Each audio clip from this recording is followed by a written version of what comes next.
grabe ka lisod ng exam, marami nag-expect na mukhang kuha ka ito, magduha ra gurog, duha or tulong niya. Grabe ka lisod na cancel ng sarili. Kinara ka, dapat mawag kay dili mag-study lagi pero dili ka magduya.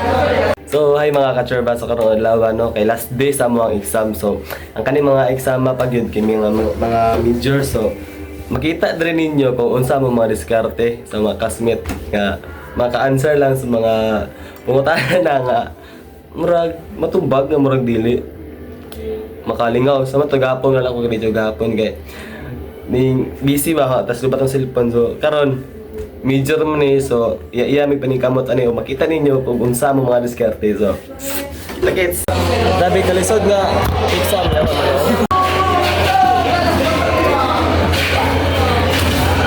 Oh grabe yung pagbatak nila bay. Nya ganyan bitaw wala sila cancel gibasa gisagit. Grabe ka mga bata ayun sila katubag. Ang isa nasaktan yun ang Sergio. Hundigo nang gani nasaktan pa. Hindi nila tamatag na ang kanyot kay pati ginisod ang ikaw siya.